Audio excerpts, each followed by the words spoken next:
Hello, grade 9s and 10s. I wanted to do a little review of what has happened in Macbeth Act 4 and just highlight some of the biggest parts of that and also talk about the assignment for today.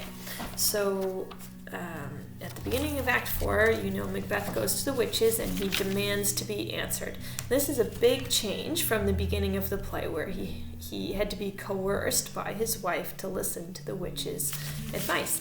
And now he is going to them and demanding that they tell him what to do and what's going to happen. And he's really lost some sense of himself, and he's lost a lot of his morals and his the really good things about him at the beginning of the play. He's become a real tyrant and a murderer, and he's just changed so much. So the witches tell him 3 prophecies, and they say, first, number 1, they say, beware Macduff. And then number 2, they say, no one born of a woman can harm you. So Macbeth doesn't know what this means because everyone is born of a woman. So he thinks no one can harm him. And then third, he hears that he is safe until Birnam Wood comes to Dunsinane Hill, which is where Macbeth's castle is. So how can the forest march upon his castle? Well, that can't happen. So he feels safe from 2 of these prophecies, but the first one, beware Macduff, is throwing him off a bit. So he decides, despite those 2 prophecies, that he really can't be harmed, that he will kill Macduff. So he goes off and sends murderers to kill Macduff's wife and children. But Macduff is already in England trying to appeal to Malcolm to come back to Scotland to take over the throne. Malcolm doesn't trust Macduff because he knows Macduff has been a friend of Macbeth's in the past. So Malcolm tries to trick him, but he tries to test him by telling Macduff what a horrible, evil person he is. And finally Macduff just despairs and just says, oh, Scotland, what hope is there for you? And that's when Malcolm realizes that he can trust Macduff. So he tells him the truth about himself. And then Macduff finds out his wife and children have been murdered and he wasn't there to protect them. So he's devastated, and Malcolm tells him to use that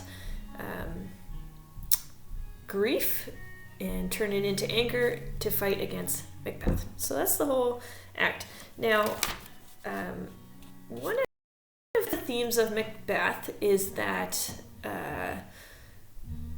Macbeth has a problem with ambition. So ambition is when we really, really want something, and ambition can be a good thing, and it can help us achieve things. When you have a goal, you can work hard towards something, but you can also have a problem with ambition where no matter what happens or no matter who you hurt, you're going to go after what you want. And that's what has really taken over Macbeth at this point.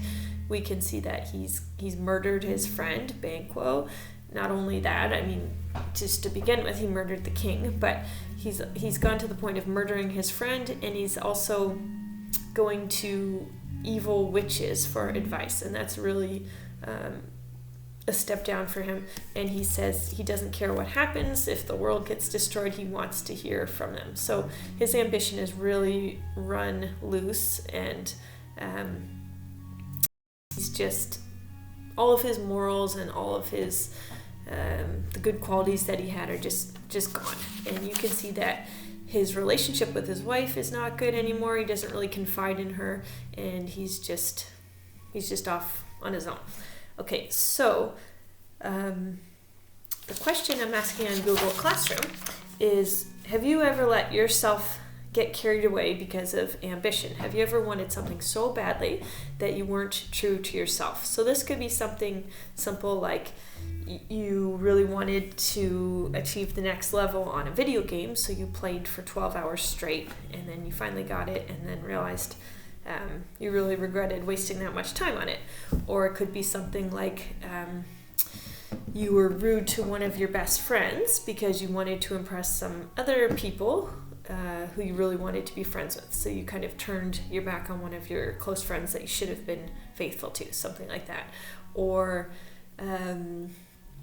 you lied to your parents because you wanted to do something to impress someone else, or you cheated on a test because you really wanted to do well in school. So anyway, what I want you to do is write a paragraph about something that you've done.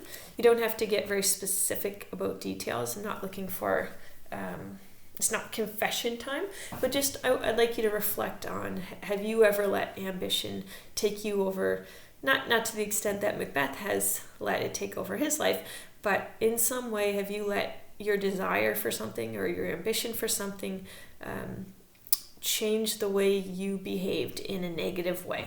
So you can answer that on Google Classroom. Great, thanks so much.